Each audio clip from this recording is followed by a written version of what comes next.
Bab 411, Penaklukan. Lembah itu dipenuhi kerikil, masing-masing dengan bentuk yang mengerikan. Setelah dengan hati-hati menyusuri sebuah batu besar berwarna coklat kemerahan, Simu tiba-tiba mendengar raungan dahsyat tak jauh dari sana. Suara itu membuat kerikil-kerikil kecil berjatuhan menuruni lereng bukit, menimbulkan kepulan debu.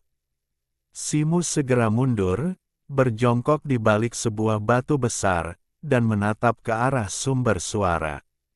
Jauh di dalam lembah, di hadapan sebuah gua besar tanpa dasar, seekor gajah kerangka raksasa, setinggi 50 atau 6 kaki dan panjang lebih dari 10 kaki, menyerbu ke kiri dan ke kanan, melompat-lompat, menghantamkan punggungnya ke dinding dan bebatuan di sekitarnya. Sesekali, ia berbalik dan menusukkan gadingnya yang besar dan melengkung ke punggungnya. Simu menyaksikan pemandangan ini dengan takjub, teringat anjing hitam kecil dari desa tempat ia dibesarkan. Setiap musim panas, ia akan berputar-putar, menggigit kutu di punggungnya. Namun, melihat gajah kerangka itu lagi, selain tulang-tulang tebal di punggungnya, tidak ada yang istimewa. Tiba-tiba, gajah kerangka raksasa itu mengayunkan belalainya, dan 3 atau 4 kepulan kabut hijau berkilauan menyembur dari mulutnya, menyembur ke ruang terbuka di sekitarnya. Satu kepulan menghantam batu besar di depan Simu. Melihat ini, Simu segera melompat untuk menghindarinya. Dengan suara, bang! Kabut hijau itu berhamburan ke segala arah, hampir mengenai Simu. Saat kabut menyebar di permukaan batu besar, lapisan film hijau tiba-tiba menyelimuti batu besar itu. Dengan suara mendesis keras, batu itu langsung berlubang. Simu menggenggam pisau hitam meteorit di tangan kanannya, mengambil posisi bertahan. Namun, gajah kerangka raksasa itu tidak bergerak lagi setelah menyemburkan kabut hijau, terus menyerang ke kiri dan ke kanan, menggigit punggungnya. Melihat dirinya tidak terekspos, Simu merasa sedikit lega, tetapi ia tidak bergerak maju, memilih untuk mengamati dari tempatnya berada. Pada saat itu, kepala gajah kerangka raksasa itu tiba-tiba tertunduk, diikuti oleh raungan tanpa suara. Penglihatan Simu mengabur ketika tiba-tiba ia melihat sesosok kecil berkilauan melintas di atas kepala gajah kerangka raksasa itu. Sosok itu hanya muncul sebentar, lalu menghilang lagi. Menatap ruang kosong di atas kepala gajah itu, Simu menggosok matanya, terkejut, mengira ia telah salah menilai. Namun sesaat kemudian, Simu tiba-tiba menyadari adanya celah yang jelas di antara rongga mata gajah itu. Kilatan keemasan melintas di mata Simu, dan saat ia mengamati area itu dengan cepat, ia melihat sesosok kerangka kecil berjongkok di tanah di bawah ekor gajah. Mata kerangka kecil itu bersinar ungu pucat, dan tingkat kultivasinya setara dengan gajah itu, meskipun ukurannya kurang dari sepertiga prajurit kerangka biasa. Sosok itu sangat kurus, menyerupai semut di depan gajah.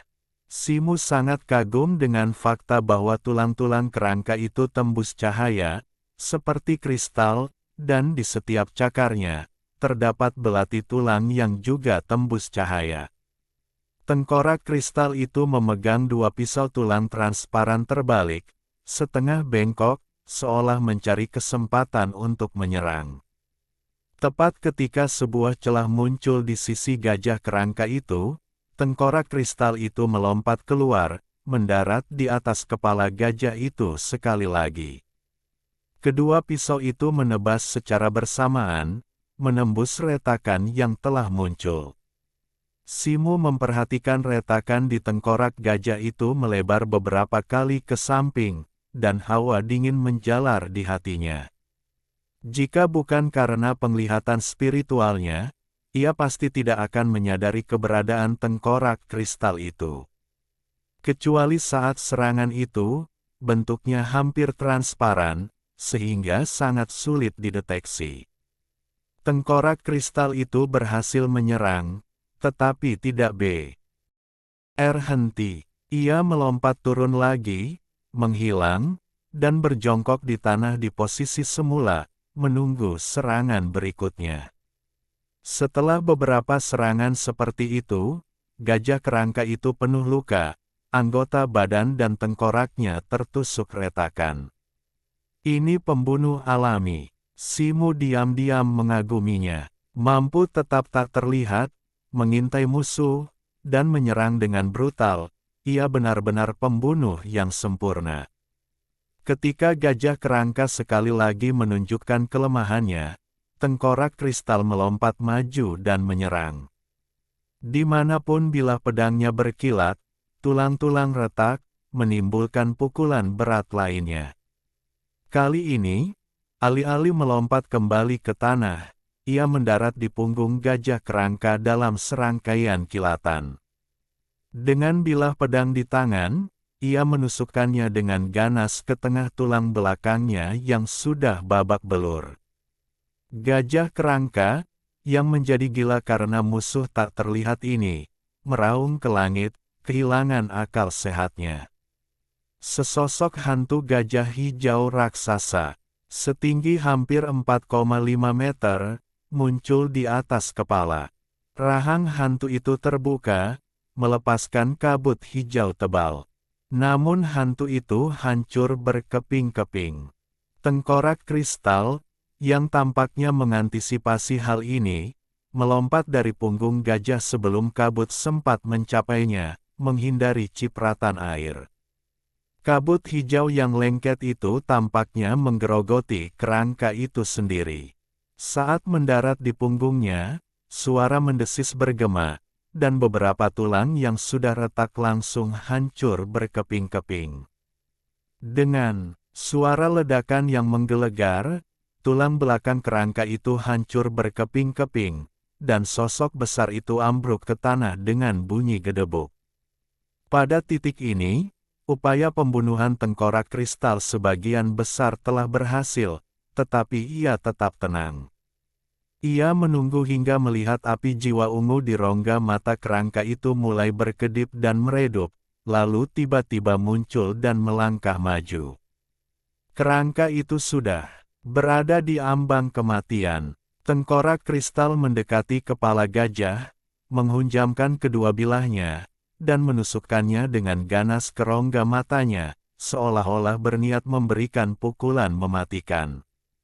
Namun, tepat saat bilahnya terjulur, mata tengkorak kristal berkilat api jiwa, dan ia tiba-tiba menarik tangannya.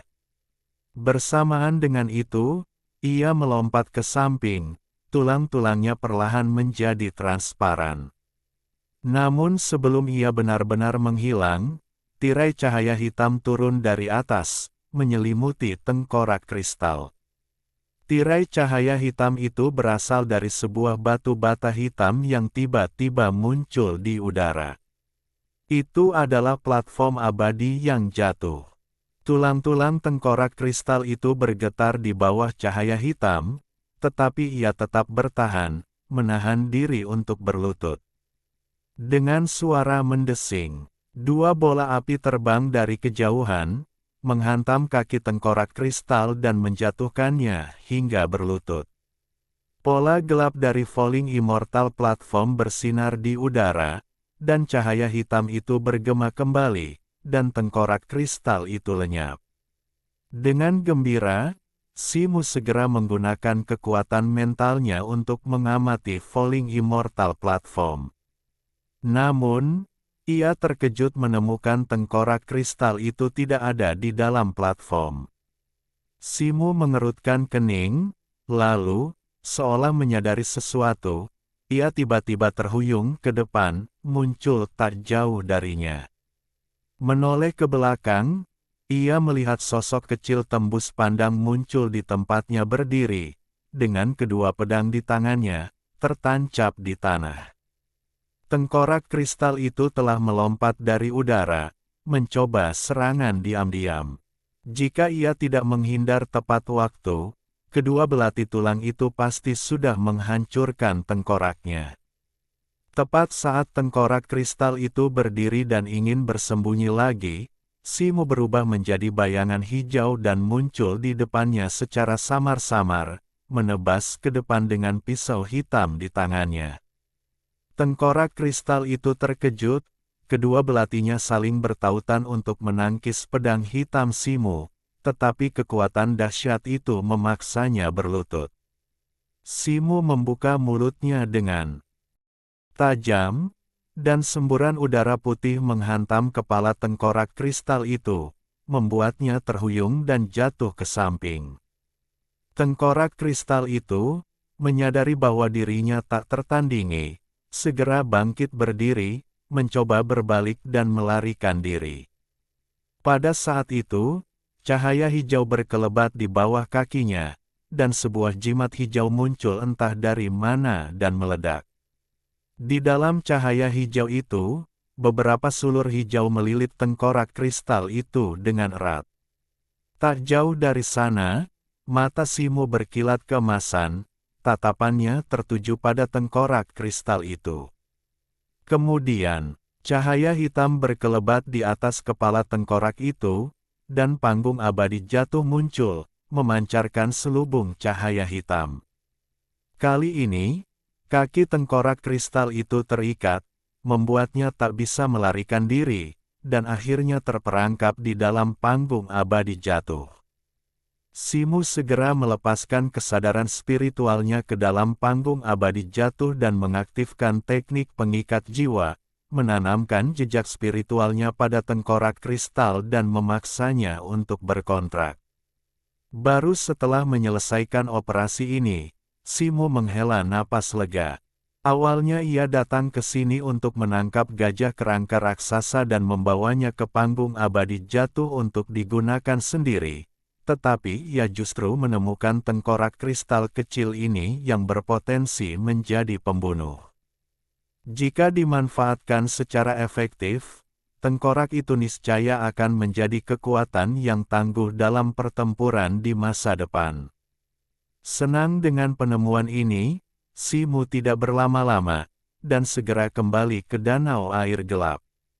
Sehari kemudian, ketika Simo kembali ke sekitar danau air gelap, situasinya masih sama seperti ketika ia pergi. Makhluk-makhluk mayat hidup di sekitar danau, yang masih mematuhi perintah Yan Luo untuk tidak mendekati siapapun, mengabaikan Simo dan membiarkannya datang dan pergi. Simo berdiri di depan danau air gelap dan mengamati sekelilingnya. Yan Luo tetap terendam di dalam danau, tidak muncul ke permukaan. Wu Ye mempertahankan posturnya seperti sebelumnya, terhanyut dalam kabut merah yang melayang dari permukaan.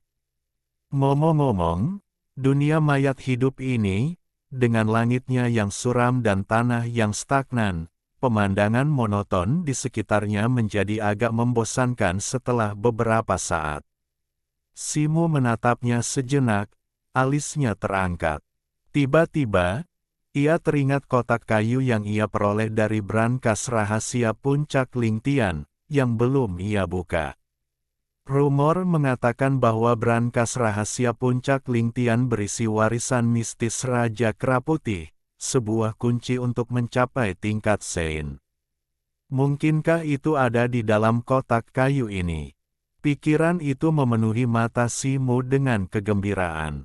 Meskipun ia telah memperoleh setetes esensi Kera Putih, dan terlebih lagi, esensi Raja Iblis Kera Surgawi, tak seorang pun bisa memiliki terlalu banyak kebaikan. Ia melambaikan tangannya, mengeluarkan kotak kayu dari cincinnya. Kotak itu terasa berat di tangannya. Tutupnya tertutup rapat, dan beberapa jimat perak yang terpasang semakin menyegel tutupnya. Sepertinya untuk membuka tutupnya, ia harus melepaskan jimat-jimat ini terlebih dahulu. Simo merenung sejenak, meletakkan kotak itu di depannya, dan mengangkat salah satu sudut jimat perak itu. Tepat saat ia hendak menyalurkan ki-nya dalam diam, jari-jarinya menarik pelan, dan jimat perak itu terlepas. Jimat perak itu bersinar redup, kilaunya meredup sepenuhnya. Ia tertegun, sedikit tak percaya. Rune pada jimat perak ini sangat rumit, jauh melampaui jimat terbaik yang pernah ia gambar, namun ia tak menyangka akan mengupasnya dengan begitu mudah. Mungkinkah jimat ini perlahan kehilangan efektivitasnya karena usia? Simo diam-diam berspekulasi, tetapi dengan cara ini, akan lebih mudah. Saat Simo mengupas jimat terakhir dari kotak, seluruh kotak kayu itu tiba-tiba memancarkan cahaya kemasan. Kemudian, dengan suara mendesing, kotak itu melayang ke udara, tiba-tiba membesar. Dalam sekejap, kotak kayu itu, yang seukuran kepala manusia, telah membesar menjadi seukuran rumah. Bab 412, Kepala. Simo menatap kotak kayu besar itu, tak bergerak dan melayang di udara, dengan ekspresi terkejut. Untungnya, selain ukurannya yang membesar, kotak itu tidak menunjukkan kelainan lain. Sepertinya beberapa jimat perak memiliki semacam kekuatan penahan, yang menyebabkan ukuran kotak itu menyusut secara signifikan. Dengan pemikiran ini, keterkejutan Simo mereda, tetapi ia menjadi penasaran dengan apa yang ada di dalamnya. Ia berhenti sejenak, lalu, dengan jentikan pergelangan tangannya, mengaktifkan teknik awan ki-nya dan melayang di atas kotak besar itu. Setelah memeriksanya, ia meraih sisi tutupnya dan mencoba mengangkatnya. Sesaat kemudian, alisnya terangkat saat tutupnya tetap tak bergerak. Tutup kayu itu, yang tampaknya tak berarti, beratnya luar biasa, 10.000 pon. Tetapi bagi Simo, berat itu tak berarti apa-apa. Angkat, teriak Simo, dan dengan kekuatan yang tiba-tiba, ia membuka tutupnya dan melemparkannya ke tanah. Saat berikutnya, Simo merasakan kilatan cahaya keemasan di depan matanya, disertai hawa dingin yang menusuk dari bawah, mengirimkan getaran ke tulang punggungnya. Ketika tatapan Simo terfokus dan ia melihat isi kotak kayu itu, ia terkejut. Ia segera melompat mundur, cahaya merah menyelimutinya, pisau besi hitam di tangannya. Di dalam kotak persegi itu terdapat kepala naga emas yang sangat besar. Tertutup sisik emas yang besar, kepala itu memancarkan lingkaran cahaya keemasan yang menyilaukan. Sebuah tanduk emas melengkung muncul dari mahkotanya, 2 kumis emas mengapit mulutnya, dan beberapa taring naga besar mencuat, semuanya memancarkan aura kuno yang memikat. Kepala naga itu tampak hidup, matanya terpejam, seolah-olah sedang tidur nyenyak.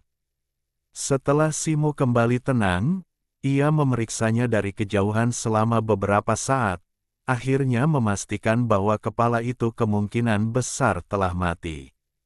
Kumis naga emas di sekitar mulutnya terkulai lemas, dan leher di bawah tengkoraknya halus, seolah-olah terpotong oleh senjata tajam. Dengan pikiran ini, Simo menghela napas lega, menusukkan pisau hitam itu ke punggungnya dan melesat ke bawah. Ia berhenti di tepi kotak kayu, menatap kepala naga di dalamnya. Sebuah kemungkinan tiba-tiba muncul di benaknya. Kepala naga ini sangat mirip dengan naga emas berkepala 9 yang dibunuh kera putih dalam mimpinya. Karena makhluk ini telah disegel di dalam kotak kayu oleh Raja Iblis Kera Putih dan ditempatkan di puncak Lingtian, mungkinkah ia ada hubungannya dengan naga emas berkepala 9 itu? Namun, ia ingat bahwa naga emas berkepala 9 dalam mimpinya telah ditelan hidup-hidup oleh Kera Putih. Mungkinkah itu naga emas berkepala 9 yang lebih besar yang mengejar kera putih dalam mimpi-mimpinya kemudian? Jika demikian, kekuatan naga berkepala 9 itu semasa hidup pasti jauh melampaui makhluk surgawi.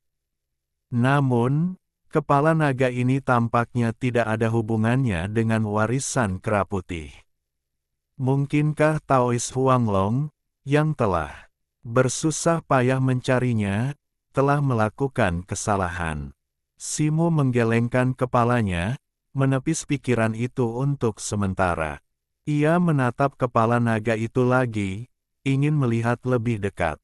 Pada saat itu, sesuatu yang tak terduga terjadi. Mata kepala naga yang besar itu tiba-tiba terbuka, memancarkan 2 sinar keemasan yang menyilaukan.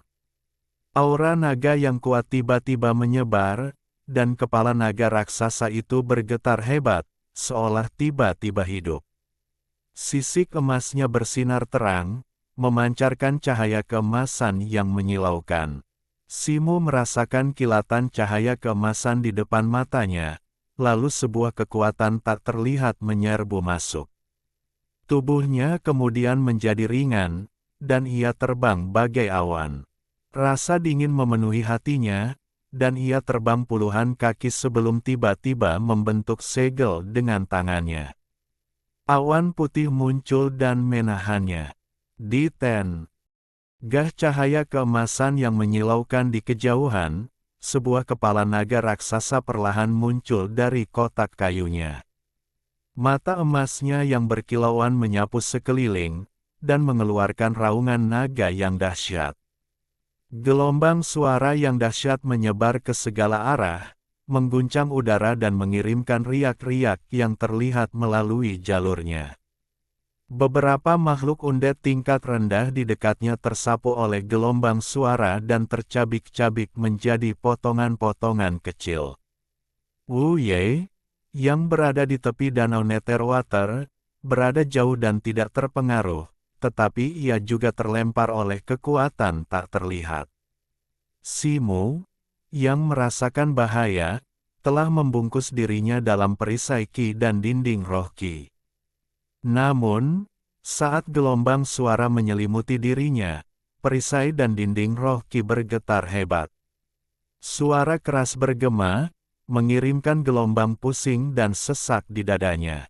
Bagaimana makhluk ini masih hidup? Simo mundur lebih dari 3 meter lagi sebelum akhirnya menstabilkan dirinya.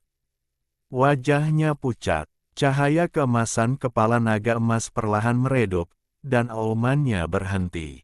Kemudian, bayangan keemasan muncul darinya, menyerupai jiwa dewa di dalamnya. Jiwa naga emas itu melirik sekeliling, dengan cepat menatap makhluk-makhluk mayat hidup di dekatnya. Kilatan kegembiraan melintas di matanya, dan ia merentangkan sayapnya dan melepaskan daya hisap. Wus, wus, wus. Api jiwa makhluk-makhluk mayat hidup di dekatnya terbang keluar dari tubuh mereka dan masuk ke mulut jiwa naga emas. Permukaan jiwa naga emas itu tiba-tiba bersinar dengan cahaya keemasan, dan tubuhnya menjadi lebih padat. Wajah Simo menjadi gelap saat melihat ini. Gemuruh. Pada saat itu, aura mayat hidup dari alam mayat hidup di dekatnya melonjak dan berkumpul di kepala naga emas. Kabut hitam yang tak terhitung jumlahnya berkumpul, menyelimuti kepala naga emas itu.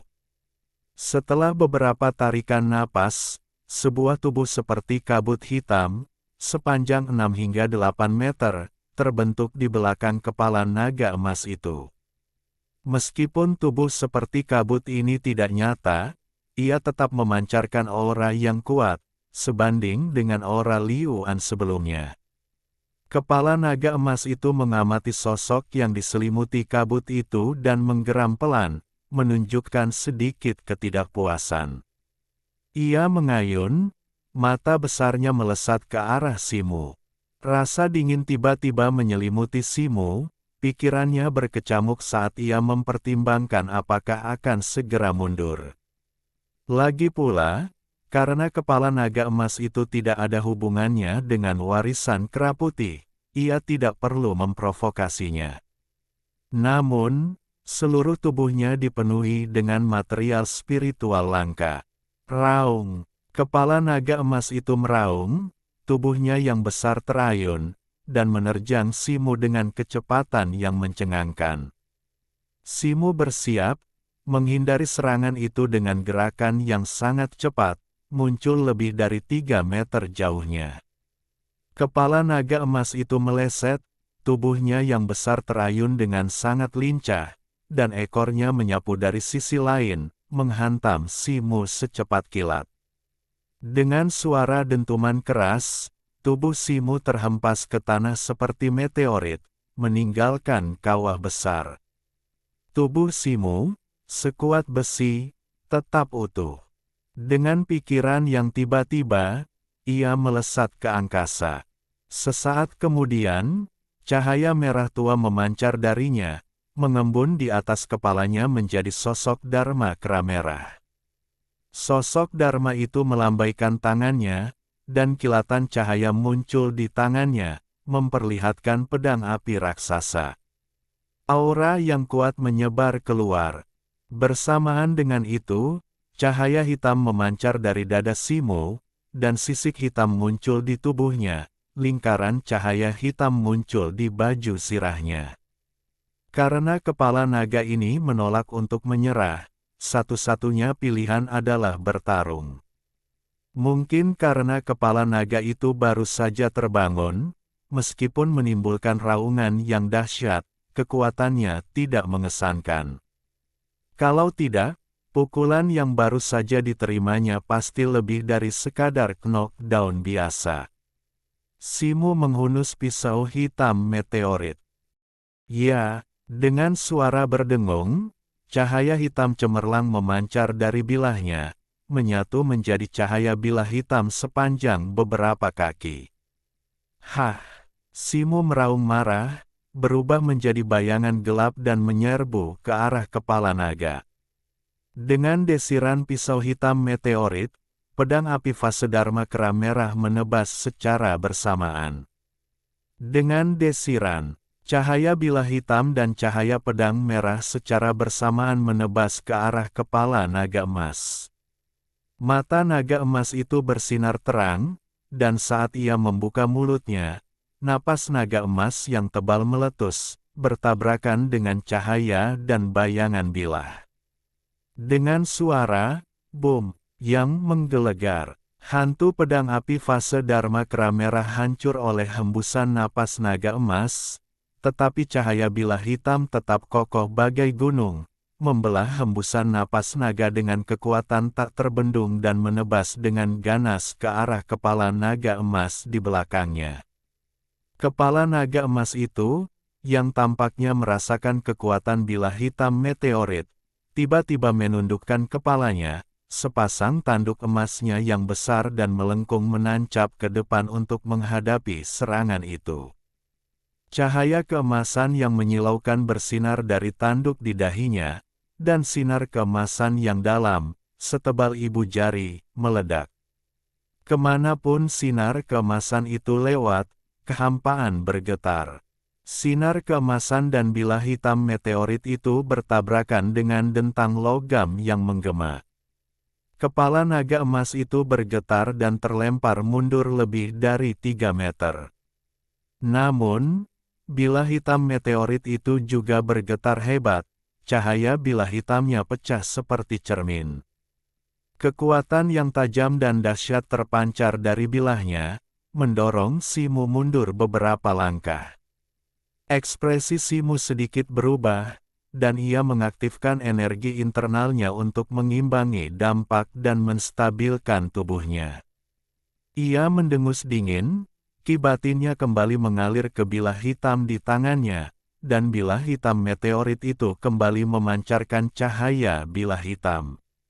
Bersamaan dengan itu, kilatan cahaya merah muncul di belakangnya, dan sepasang sayap api pun tumbuh. Membentangkan sayap-sayap ini, Simu berubah menjadi bayangan merah tua, menerkam ke arah kepala naga emas.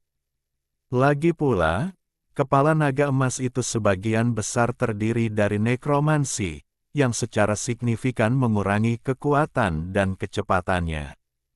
Bayangan merah tua Simu terbang mengitari kepala naga merah tua itu, menebasnya dengan bilah hitam.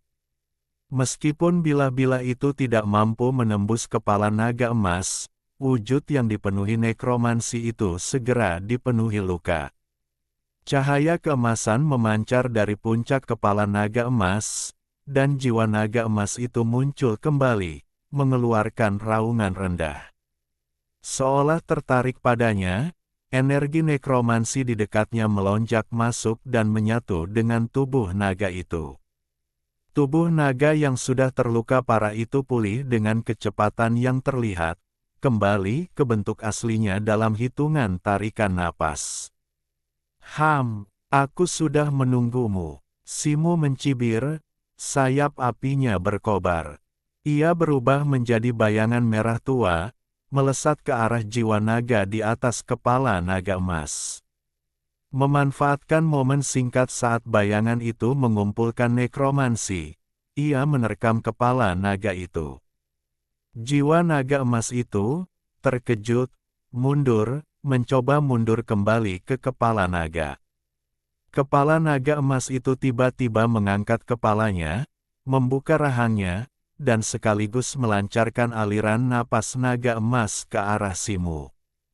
Jika kau di sini secara langsung, aku mungkin akan mundur, tetapi kepala saja tidak akan menimbulkan masalah. Kembalilah ke kotakmu. Simu meraung marah.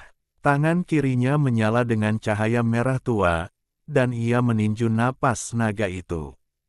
Sebuah kolom api merah tua yang tebal meletus, bertabrakan dengan napas naga emas. Napas naga emas itu menghilang saat bersentuhan dengan api merah tua. Tangan kiri Simu, yang tak tergoyahkan dalam momentumnya, menghantam kepala naga emas itu dengan ganas. Pada saat yang sama, kilatan cahaya hitam muncul di belakangnya, dan 5 hantu ular, masing-masing berbeda. Dan mewakili totem Simu, muncul. Kelima hantu ular itu menukik bagai kilat, menyambar jiwa naga emas yang hendak ditarik keluar dari kepala naga. Dengan bunyi gedebuk yang menggelegar, kepala naga emas itu terlempar oleh tangan kiri Simu, menghantam tanah dan terbenam jauh ke dalam bumi, meninggalkan lubang hitam yang besar. Tanah berguncang hebat, seolah-olah akibat gempa bumi. Dari lubang hitam di tengahnya, retakan besar menyebar keluar, mengirimkan awan debu yang mengepul. Jiwa naga emas, yang terperangkap dalam 5 hantu ular piton ganas yang dilepaskan Simu, meronta hebat, mencabik dan menggigit kelima hantu ular itu. Jiwa naga itu memancarkan energi spiritual yang kuat, jauh melampaui semua ular piton, tetapi sekarang, karena kalah jumlah 5, ia dengan cepat hancur berantakan. Bab 413, Terobosan dan Serangan Balik. Sesaat kemudian, roh naga emas itu meraung pelan dan mengayunkan tubuhnya, mengibaskan bayangan hijau seperti ular. Matanya bersinar keemasan, dan dengan suara berderak, 2 sinar keemasan tembus pandang melesat, mengenai ular hitam lainnya. Dengan sekali jentikan, tubuh ular hitam itu terbelah 2 oleh cahaya keemasan. Ular hitam itu meraung, auranya meredup seiring tubuhnya layu. Setelah menangkis 2 ular berturut-turut, roh naga emas itu mengayunkan tubuhnya, siap untuk mengibaskan 3 ular yang tersisa. Pada saat itu, kilatan cahaya pedang hitam muncul, menebas roh naga emas dengan kecepatan kilat. Cahaya pedang hitam ini mampu melukai jiwa, membelah roh naga emas menjadi 2, cahaya keemasannya meredup dengan cepat. Cahaya pedang itu menyambar beberapa kali lagi, membelah roh naga emas menjadi 2 bagian, yang berhamburan ke segala arah. Tak jauh dari sana, Simu menghunus pisau hitam besi meteorit. Cahaya keemasan di matanya perlahan memudar. Melihat ini, kelima sosok ular itu melompat ke depan dengan gembira.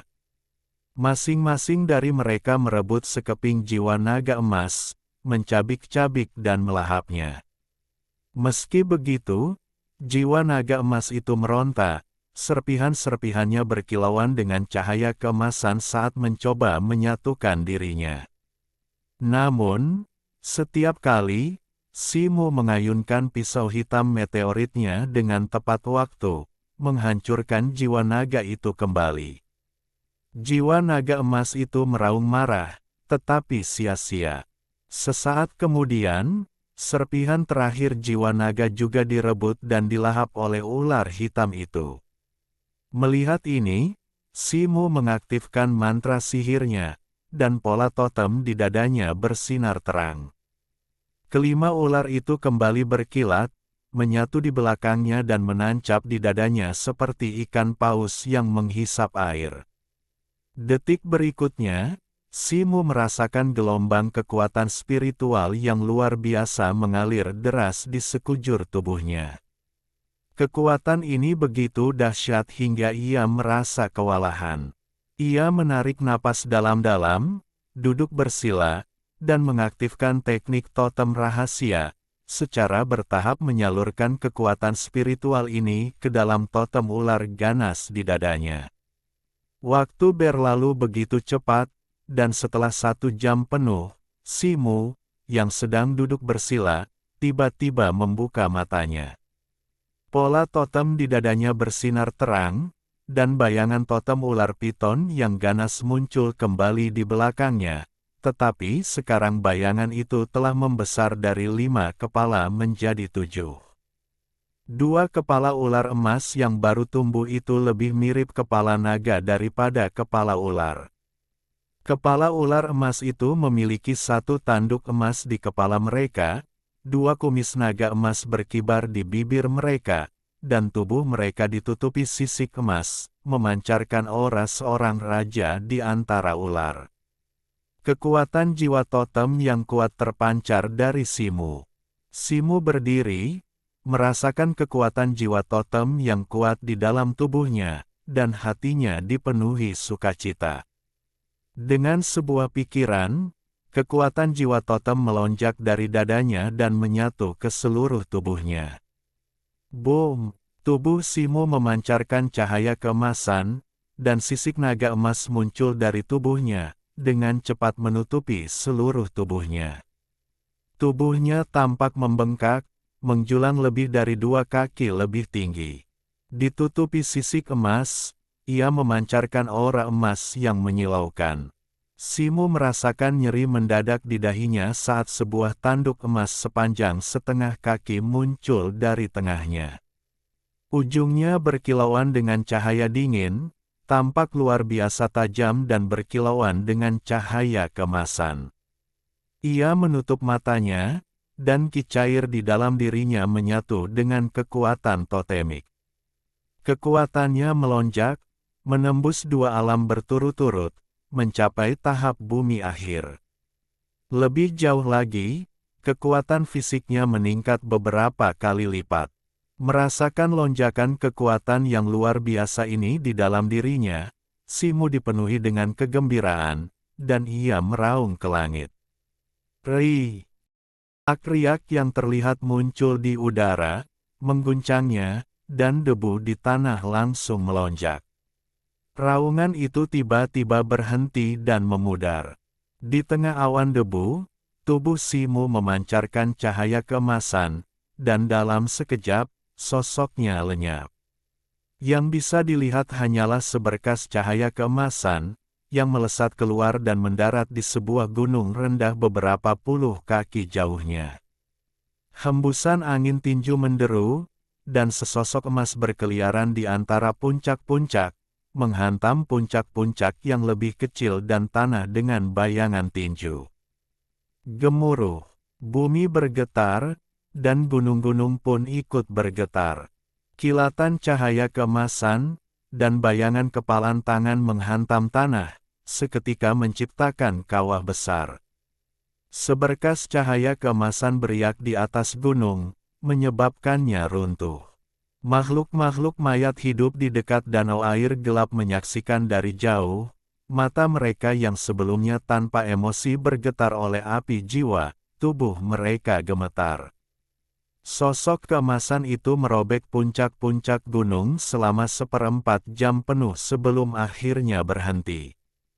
Pegunungan itu hancur total, dengan sebagian besar puncak runtuh dan kawah-kawah besar terbentuk di tanah. Simo berdiri di samping sebuah kawah besar, matanya terpejam rapat, seolah merasakan sesuatu. Tiba-tiba, matanya terbuka, dan tanduk emas di dahinya bersinar terang, sinar keemasan setebal ibu jari memancar darinya. Bum bum bum, sinar keemasan itu menembus beberapa puncak gunung secara berurutan, menghilang ke langit yang jauh. Tujuannya tidak diketahui. Mata Simo berkilat dengan cahaya keemasan, semburat kegembiraan di wajahnya. Tubuhnya berubah menjadi seberkas cahaya keemasan, membubung ke kejauhan. Tak lama kemudian, ia tiba di sebuah puncak gunung. Sebuah lubang seukuran ibu jari terhampar di dinding gunung. Batu di sekitar tepinya menunjukkan tanda-tanda mencair, tetapi tidak ada retakan. Simo mengamatinya sejenak, secercah kepuasan terpancar di matanya. Serangan sinar emas ini luar biasa kuat, hampir sekuat bilah meteoritnya. Semakin banyak kartu truf seperti itu, semakin baik. Simo mengangkat alisnya, seolah teringat sesuatu. Ia berbalik dan menuju ke tempat ia baru saja bertarung melawan kepala naga emas. Cahaya keemasan menyambar di sekelilingnya, dan sisik naga emas itu dengan cepat memudar. Tanduk di dahinya juga kembali ke tubuhnya. Namun, pada saat itu, ekspresinya berubah. Pola totem di dadanya bersinar terang, dan kekuatan totem yang tadinya jinak tiba-tiba melonjak, meletus di dalam tubuhnya. Tubuh Simo menegang, dan ia jatuh ke tanah, gemetar hebat. Serangan balik totem, seru Simo kaget, langsung mengerti alasannya.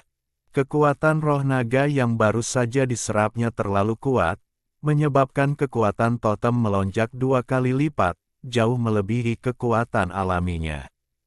Hal ini, dikombinasikan dengan transformasi yang berkepanjangan, telah memicu serangan balik dari roh binatang buas itu.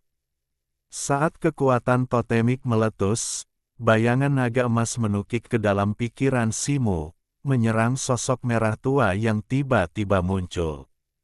Wajah naga emas itu memancarkan seringai ganas, taring dan cakarnya terbuka saat menerjang. Sosok merah tua itu, dengan ekspresi panik di wajahnya, melambaikan tangannya, mengirimkan garis-garis cahaya merah yang menghalangi jalan naga emas itu. Cakar naga emas itu merobek garis-garis cahaya merah, mencabik-cabiknya saat ia dengan cepat mendekati sosok merah tua itu. Pada saat ini, cahaya perak menyala, dan partikel perak tiba-tiba bergerak menyamping dari samping, menghalangi bayangan naga emas. Itulah intisari cahaya bulan yang diserap menggunakan teknik menelan bulan. Naga emas itu mengayunkan cakarnya, mencoba melepaskan kristal perak itu. Namun, begitu cakarnya menyentuh kristal cahaya bulan itu berderak dan pecah, berubah menjadi bulan sabit perak. Benang-benang cahaya perak melesat keluar dari bulan sabit, mengikat naga emas itu lapis demi lapis dan nariknya ke arah bulan sabit perak.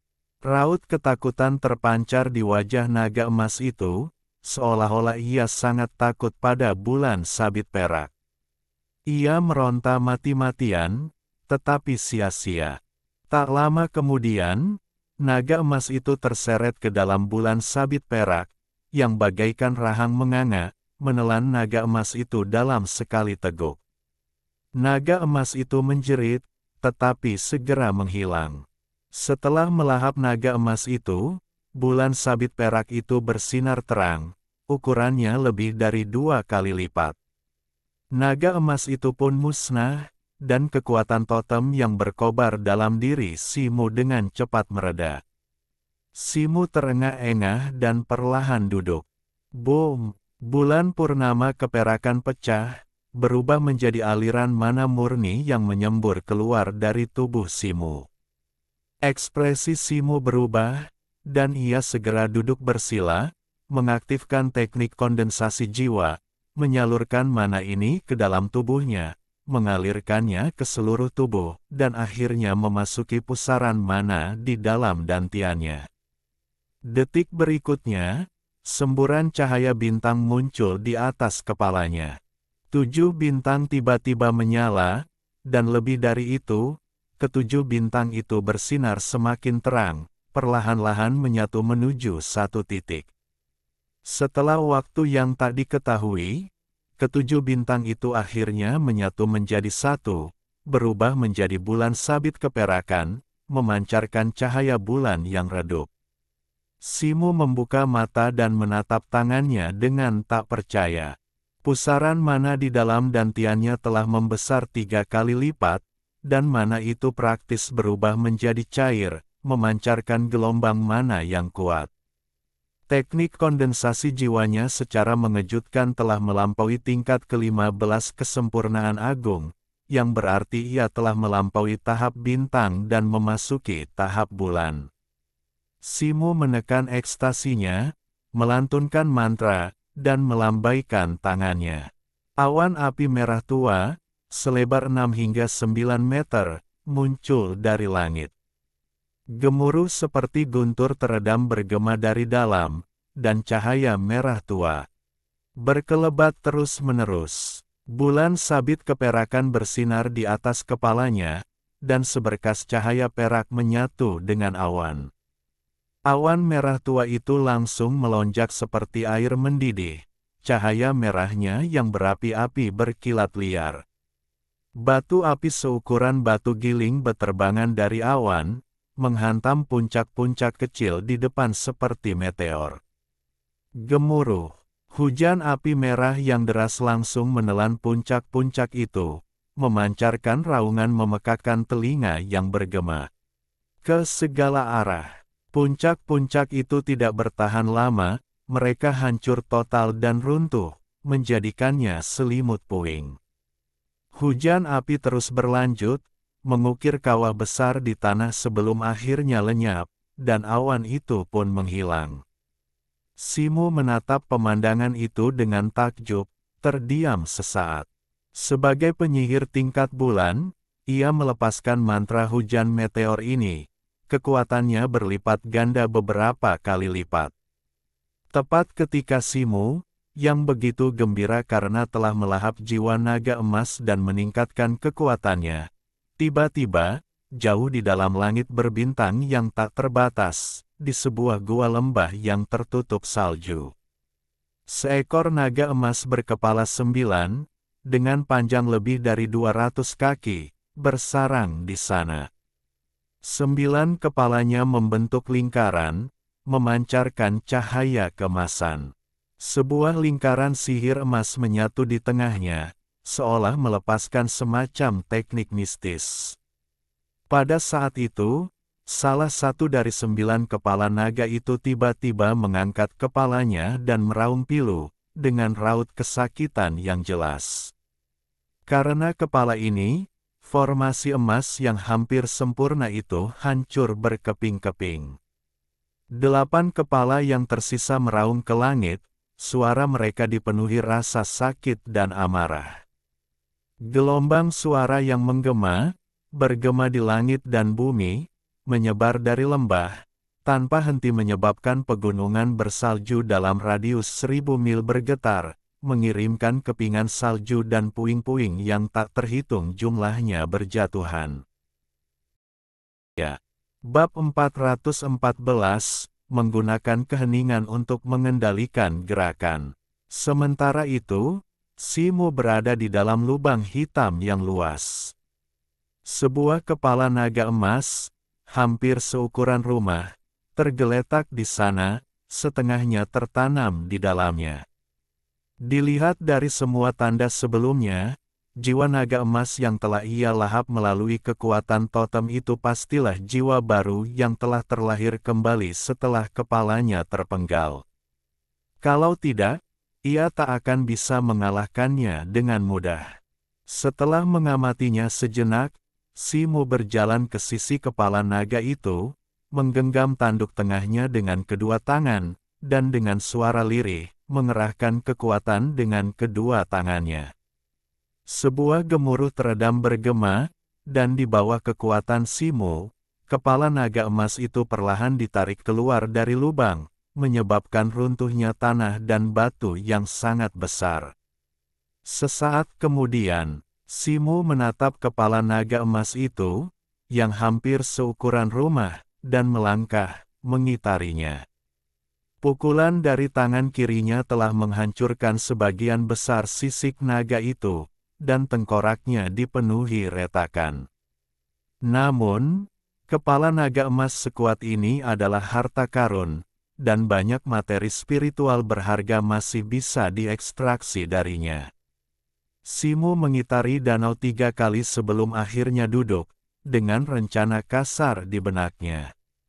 Selama beberapa menit berikutnya, ia dengan cermat memotong-motong kepala naga itu dengan pisau hitam meteoritnya, memilah sisik, tulang, dan bahkan darah naga ke dalam cincin penyimpanannya tanpa membuang setetes pun. Waktu berlalu, dan dalam sekejap mata, setengah bulan telah berlalu. Simo duduk bersila di samping danau air gelap, tatapannya teralih dari air merah pucat itu. Yan Luo tetap tak bergerak sejak memasuki danau, sementara Wu Ye tetap tak bergerak, menjaga tepi danau seperti biasa. Simo menggelengkan kepala, berdiri, dan berbalik untuk berjalan keluar. Namun kemudian, suara cipratan air tiba-tiba bergema di belakangnya. Dengan pikiran, Simo berbalik dan melihat air merah darah bergolak di tengah danau air gelap, beriak dalam gelombang. Suara cipratan itu perlahan-lahan semakin keras, dan riak-riak di permukaan air perlahan berubah menjadi gelombang yang bergulung-gulung. Sebuah pusaran air yang berputar perlahan terbentuk di tengah danau. Dari tengahnya, sesosok seputih salju muncul. Pemandangan itu menyerupai bunga merah darah yang sedang mekar, memperlihatkan gugusan benang sari putih yang sempurna. Yan Luo, kau baik-baik saja. Simo, yang gembira mendengarnya, segera mengirimkan pesan telepati. Yan Luo menoleh ke arah Simo dan menggelengkan kepalanya, seolah meyakinkannya bahwa ia baik-baik saja. Mata Simo tertuju padanya, dan ia melihat seluruh tubuhnya kembali diselimuti baju sirah perak. Retakan-retakannya telah lenyap, dan bahkan auranya telah kembali normal. Yan Luo melangkah ke atas gelombang merah tua dan mencapai tepi danau. Ia melihat sekeliling. Wu Ye sudah berdiri, menunggu tak jauh darinya. Api jiwa Yan Luo menyala, dan ia kembali menatap Simo, mengamatinya. Kemudian, ia berbalik dan berjalan ke satu arah. Melihat ini, Wu Ye mengikutinya. Yan Luo, kau mau pergi? Tanya Simo. Lebih aman bagimu untuk tetap di sini. Yan Luo terus berjalan, dan suaranya yang merdu dan renyah menggema di hati Simo. Simo mengejarnya dan bertanya, apa yang akan kau lakukan? Yan Luo pura-pura tidak mendengarnya, dan tidak menjawab Simo, juga tidak berhenti. Simo sudah lama terbiasa dengan ketidakpedulian Yan Luo, dan tidak marah. Setelah berpikir sejenak, ia tetap mengikuti. Yan Luo tidak mengomentari pengikutan Simu, juga tidak mengatakan apapun untuk menghentikannya, tetapi terus bergerak maju. Jadi, Yan Luo, Wu Ye, dan Simu terus maju, perlahan-lahan meninggalkan area Danau Mingsui. Setelah Yan Luo dan dua orang lainnya mendekat, Legiun mayat hidup P yang ditempatkan di luar Danau Mingsui memberi jalan bagi mereka bertiga tanpa mengucapkan sepatah kata pun. Selanjutnya, setiap kali Yan Luo berjalan menjauh, ia akan berhenti sejenak, menyesuaikan arah, dan bergerak maju lagi, dan kecepatannya semakin cepat. Simu tidak mengatakan apa-apa, tetapi hanya mengikuti dalam diam. Intuisinya mengatakan bahwa Yan Luo pasti sedang menjalankan misi. Selama Yan Luo tidak keberatan, ia berencana untuk mengikutinya. Sebagian untuk mempelajari lebih lanjut tentang hewan peliharaan rohnya, dan sebagian lagi untuk merencanakan pelariannya. Ia jelas tidak bisa membangun altar yang dibutuhkan untuk platform abadi jatuh sendirian. Yan Luo baru saja tiba ketika ia berada di ambang kematian dalam duel di Willow Bank.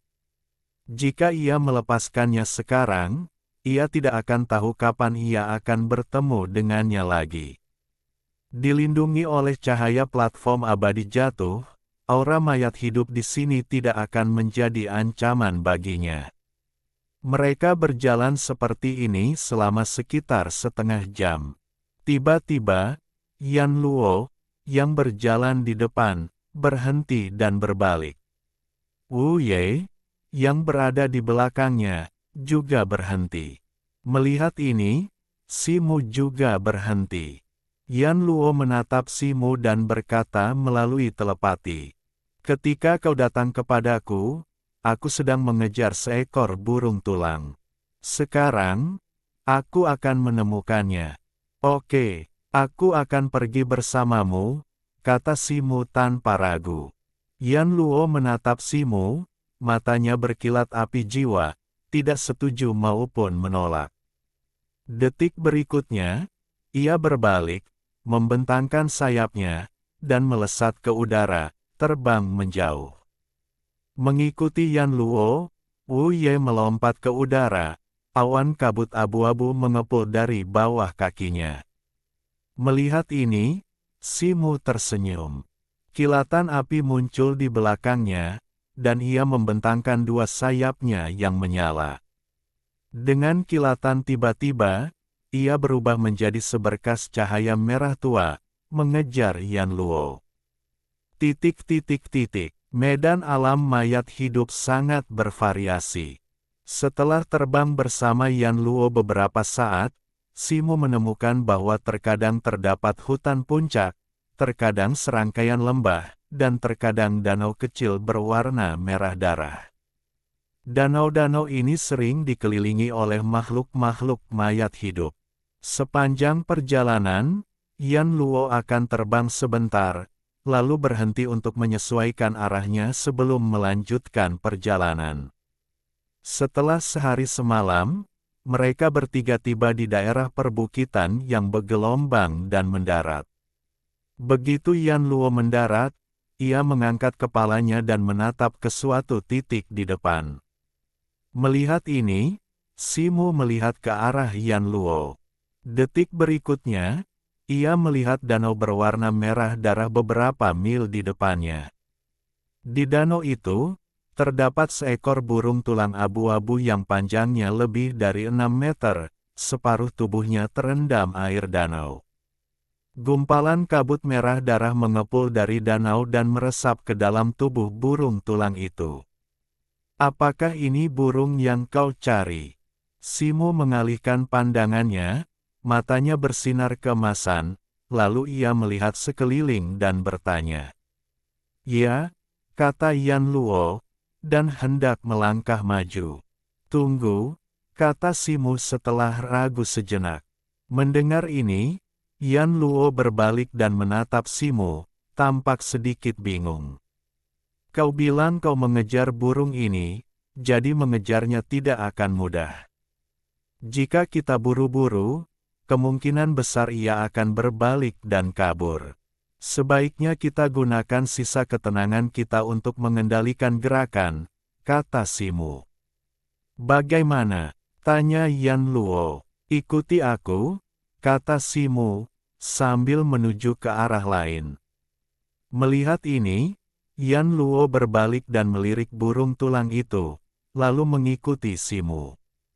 1/4 jam kemudian, mereka berdua menyusuri Danau Merah Darah tempat burung tulang itu berada dan tiba di Danau Merah Darah lain yang hanya beberapa ratus kaki jauhnya. Daerah ini sebelumnya dihuni oleh sekelompok makhluk mayat hidup yang kurang kuat, tetapi setelah menyadari Yan Luo mendekat, mereka dengan bijak mundur, masing-masing menempuh jalannya sendiri. Simu mendekati dan berkonsentrasi dan menahan napas. Ia menghunus pisau hitam meteoritnya dan menggenggamnya. Dengan satu tangan, ia menunjuk ke bawah, ujung pisau menyentuh tanah. Kemudian, dengan memutar pergelangan tangannya, pisau itu membentuk busur. Di ujung lengkungan, Simu memutar pergelangan tangannya lagi, dan lengkungan itu segera berputar kembali, menyerang ke arah lain. Dengan putaran pergelangan tangannya, Simu segera membentuk pola lingkaran sihir yang relatif sederhana di tanah. Ia menyarungkan pisau hitamnya dan mengambil beberapa batu roh kelas menengah, memasukkannya ke berbagai lokasi di dalam lingkaran sihir. Ia kemudian mengeluarkan 3 jimat dengan warna yang berbeda-beda. Ia memegang salah satu jimat berwarna oker di antara kedua tangannya dan meletakkannya di tengah lingkaran sihir.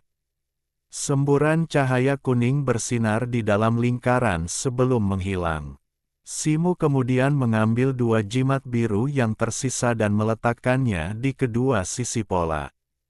2 cahaya biru juga menyala di kedua sisi sebelum jimat-jimat itu pun menghilang. Simu menatap lingkaran sihir di hadapannya, bergumam pada dirinya sendiri sambil mengucapkan beberapa mantra, yang masing-masing lenyap ke dalam lingkaran dalam sekejap. Batu-batu roh yang tertanam di dalam lingkaran sihir berkelebat, dan seluruh formasi lenyap tanpa jejak. Ini adalah susunan jimat penyembunyi roh, salah satu dari sedikit susunan atribut yin yang dapat dipelajari Simu dari Gantian Fujing. Ini adalah susunan tambahan yang kurang populer yang dapat menyembunyikan fluktuasi energi spiritual yang berasal dari instrumen magis. Susunan magis itu sendiri merupakan perluasan dari susunan jimat, dan karena susunan ini sederhana, Simu cukup memodifikasinya dan memasangnya di sana. Ia kemudian melanjutkan untuk mengukir 3 lokasi tersisa di dalam Danau Merah Darah. Ketika susunan jimat penyembunyi roh terakhir selesai dan 3 jimat ditempatkan di dalamnya, Simu berdiri dan menghela napas panjang. Dengan gerakan tangannya, pola-pola gelap di permukaan Falling Immortal Platform, yang melayang di atasnya, menyala. Pusaran cahaya hitam meletus, memperlihatkan kerangka kecil tembus pandang yang sebelumnya ia taklukkan.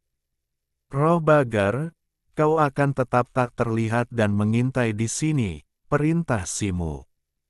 Roh Bagar adalah nama yang diberikan Simu kepada tengkorak kristal yang memiliki kemampuan membunuh, melambangkan hantu yang menghunus belati. Mendengar ini, roh belati tetap diam, berjongkok di tempatnya berbaring. Kilatan api jiwa berkelebat di matanya, dan tulang-tulang tembus pandang di sekitarnya perlahan menjadi lebih transparan, auranya langsung menghilang. Hanya dalam 1 atau 2 tarikan napas, roh belati menghilang dari hadapan Simu. Jika Simu belum mengetahui kekuatan magisnya, ia tak akan pernah membayangkan pembunuh seperti itu mengintai di hadapannya. Melihat ini, Simu mengangguk puas. Yan Luo berdiri tak jauh darinya, mengamati jadwal Simu yang padat, api jiwanya sedikit berkedip saat ia merenungkan sesuatu. Simu melirik danau merah darah yang perlahan memudar tak jauh darinya, lalu berjalan menghampiri Yan Luo dan berkata, "Dari pengamatanku, kecuali ada keadaan tak terduga, danau ini akan kehilangan khasiat pemulihannya dalam waktu 1 jam atau kurang. Sepertinya burung tengkorak telah sangat terkuras energi spiritualnya dan tak akan pernah meninggalkan danau air gelap di dekat sini." Bab 415 Cacing Tulang. Melihat Yan Luo menatapnya tanpa berkata apa-apa, Simu melanjutkan, "Ayo kita cari tempat bersembunyi dan tunggu kesempatan menyerang." "Oke." Mata Yan Luo berkilat api jiwa sebelum ia perlahan setuju. Simu kemudian menginstruksikan Wu Ye untuk mengawasi burung tulang abu-abu itu. Ia kemudian membawa Yan Luo ke sebuah batu besar beberapa puluh kaki dari danau.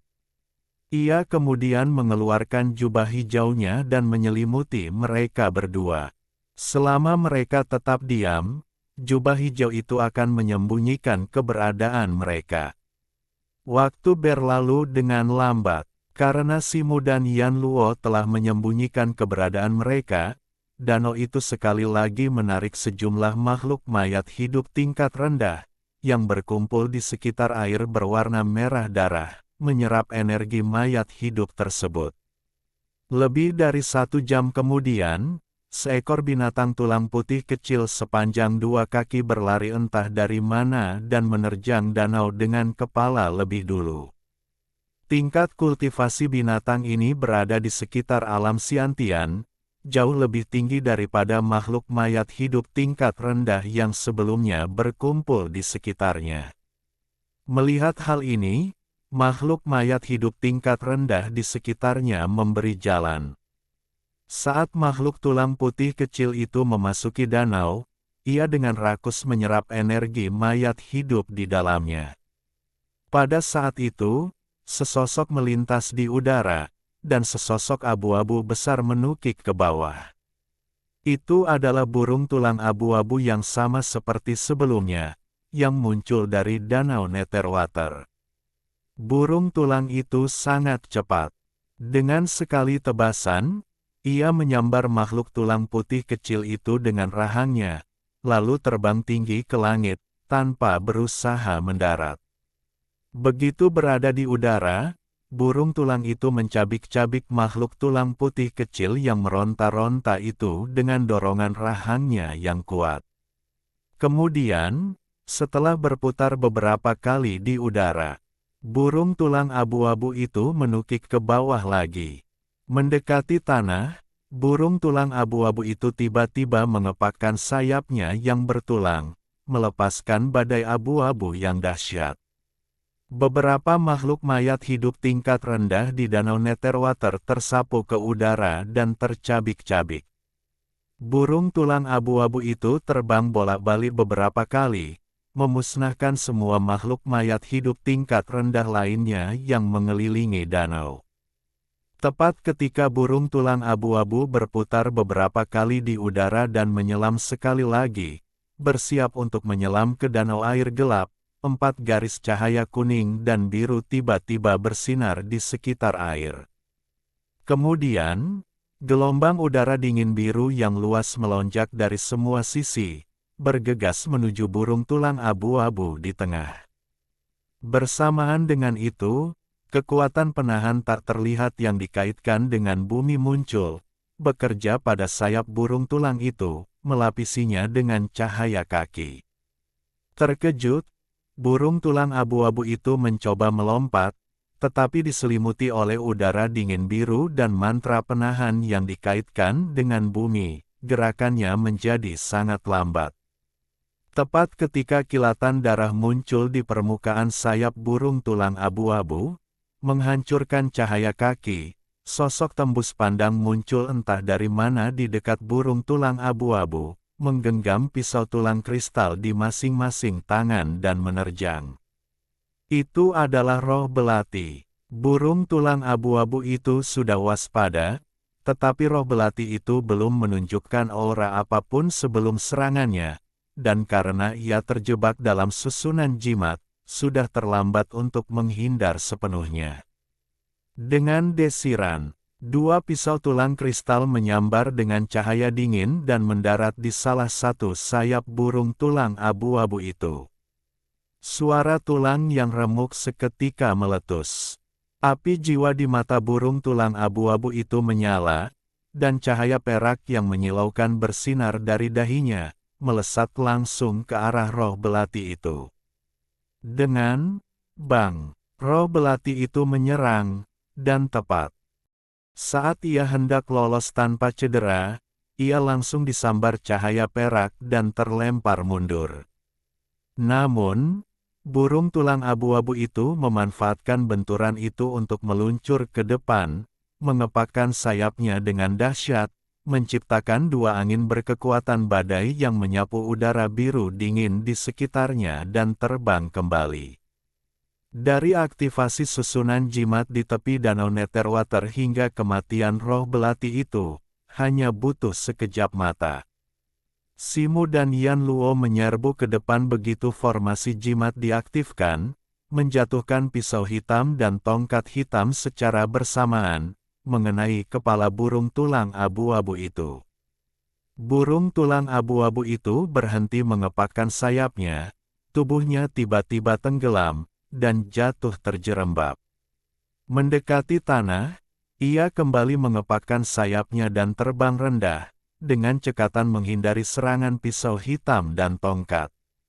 Melihat burung tulang abu-abu itu lolos dari kepungannya dan terbang ke langit lagi, Yan Luo segera mengepakkan sayapnya, berubah menjadi seberkas cahaya perak dan mengejarnya. Kilatan api menyambar di belakang Simu, dan ia membentangkan sepasang sayap yang menyala. Menggunakan Falling Immortal Platform, ia menangkap kembali roh belati dan Wu Ye yang datang, lalu melompat ke langit, mengejarnya. Meskipun salah satu sayap burung tulang abu-abu terluka oleh roh belati, ia telah berulang kali mengaktifkan teknik rahasia bawaannya, menyebabkan sayapnya memancarkan cahaya perak, memberinya kecepatan luar biasa. Meskipun Yan Luo dan Simu terus mengejar, burung itu berhasil bertahan selama 3 hari penuh. Namun, seiring berjalannya waktu, kerusakan pada sayap burung tulang itu semakin parah, dan jarak antara kedua belah pihak semakin dekat. 3 hari kemudian, Simu dan Yan Luo mengejar burung tulang abu-abu itu hingga ke wilayah vulkanik yang luas. Namun, tepat ketika burung tulang abu-abu itu mencapai kawah yang besar, sesuatu yang tak terduga terjadi. Dengan suara dengungan, sebuah daya hisap tak terlihat terpancar dari kawah, menyebabkan seluruh gunung bergetar hebat. Burung tulang abu-abu itu, bersama beberapa kerangka yang berada di dekat gunung berapi, tanpa sadar tersedot ke dalam kawah oleh daya hisap tak terlihat ini. Simu dan Yan Luo, yang hendak menerjang maju, melihat ini dan segera berhenti. Dengan suara gemuruh yang keras, gunung berapi yang sebelumnya diam itu mulai bergerak aneh. Batuan di permukaan runtuh, menciptakan jurang melingkar yang mengelilingi seluruh gunung. Dari jurang-jurang ini, terdengar suara desingan, seolah-olah telah terjadi letusan tiba-tiba, menyulut api yang berkobar. Tepat saat Simu menduga gunung berapi itu akan meletus, ia melihat sesuatu yang sungguh menakjubkan. Gunung berapi yang menggeliat itu meliuk dan menggeliat, meregangkan seluruh masanya seperti ular panjang, memanjang ke atas. Saat gunung itu membentang, hamparan batu yang luas berjatuhan, memperlihatkan potongan-potongan tulang putih berkilau. Suara tulang bergesekan, terus berlanjut. Hampir seluruh batu telah jatuh, memperlihatkan struktur tulang putih berkilau. Itu adalah cacing tulang yang membengkak, tubuhnya terbungkus 18 cincin api yang berkobar. Cacing tulang itu meliukkan tubuh vulkaniknya dan mengeluarkan lolongan pelan ke langit. Awan abu vulkanik, bergaris-garis percikan api, meletus dari rahangnya yang besar dan melingkar, hampir sebesar tubuhnya, mencapai puluhan kaki ke udara. Mata Simu, yang bersinar keemasan, menatap tajam ke arah mulut cacing tulang raksasa itu. Ia melihat bahwa di dalam rahangnya yang melingkar, cincin-cincin gigi hitam yang tajam, seperti berlian, menembus semakin dalam seperti penggiling daging yang dirancang khusus. Bagian dalam mulut cacing tulang itu menyerupai kawah gunung berapi sungguhan, bergelembung magma dan berkobar api. Simu terkejut melihat sisa-sisa burung tulang abu-abu kehitaman naik turun di tengah magma yang bergolak. Sebagian tulang yang terbenam di magma mulai menghitam. Simu diam-diam terkejut. Baru kemudian ia menyadari bahwa gunung berapi di depannya sebenarnya adalah cacing tulang raksasa seukuran gunung. Cacing tulang itu tingginya 100 kaki, tanpa fitur wajah atau mata. Wajahnya hanya berisi mulut bundar yang lebar, berjajar gigi-gigi tajam yang besar. Api mengepul dari tubuh cacing itu, menyerupai gunung berapi tanpa perlu dilihat dari dekat. Terlebih lagi, ketika cacing itu diam, ia tidak memancarkan aura sama sekali, jadi Simu dan Yan Luo tidak menyadari apapun sebelumnya. Namun kini, cacing itu telah terbangun, apinya berkobar hebat, memancarkan aura yang mengerikan. Ia bahkan masih berada di tepi pohon willow tempat ia bertransformasi hari itu, meskipun penampilannya menunjukkan tingkat kecerdasan yang agak rendah. Yan Luo menatap cacing besar di hadapannya, matanya berkilauan dengan api jiwa. Ia melangkah maju dan, dengan lambaian tangannya, melemparkan batang besi meteorit, yang sebelumnya ia kembalikan kepada Simu, terbang dari belakang ke dalam genggamannya. Yan Luo, apa yang kau lakukan? Ekspresi Simu berubah saat melihat tindakan Yan Luo, dan ia meraih lengannya. Aku ingin merebut kembali apa yang menjadi milikku, kata Yan Luo dingin.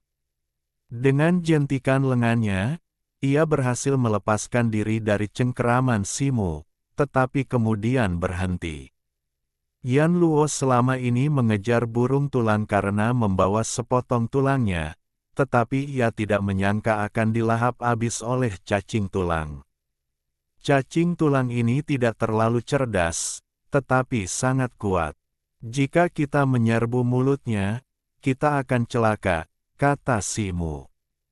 Yan Luo tetap bergeming. Berdasarkan pemahamanku tentang api di mulut cacing tulang ini luar biasa. Sepertinya api itu mampu melarutkan api jiwa. Baru saja, burung tulang dan kerangka-kerangka itu dilahap. Api jiwa itu langsung padam oleh api di mulut cacing tulang. Kalau tidak, dengan kekuatan burung tulang, ia tidak akan ditelan semudah itu.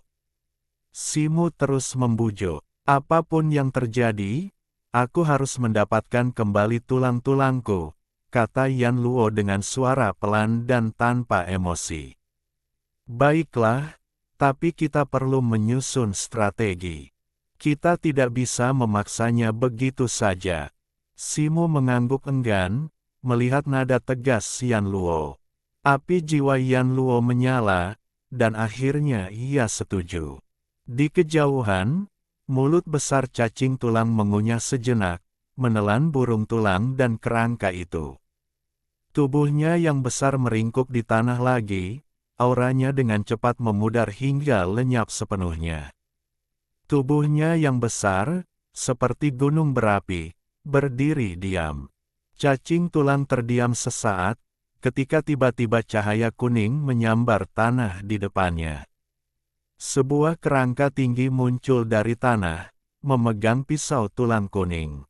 Pisau di tangan kerangka itu bersinar terang, dan sebilah pedang kuning besar muncul dari udara tipis, menebas leher cacing tulang dengan ganas.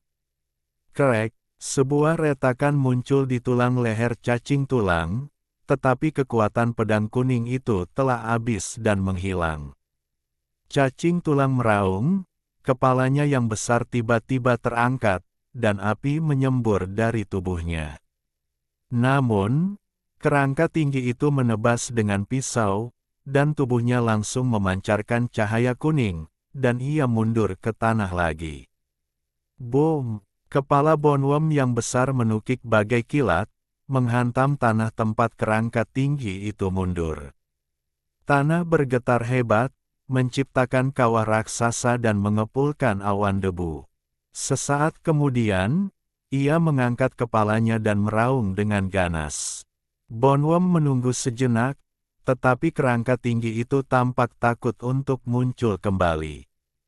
Dengan geraman pelan, ia memutar tubuhnya, kembali ke posisi semula dan berbaring lagi. Saat Bonwem berbaring, udara di depan matanya sedikit bergeser, dan sepasang pisau tulang tembus pandang muncul. Pisau-pisau itu menusuk Bonwem dengan ganas, mematahkan tulang di dadanya. Bonwem, yang murka, meletuskan api, memancar dalam semburan api yang membentang dan mengubah area radius puluhan kaki menjadi lautan api. Pada saat itu, sesosok tembus pandang terbang keluar dari lautan api, dengan cepat melarikan diri ke kejauhan. Itu adalah roh belati tengkorak kristal milik Simu.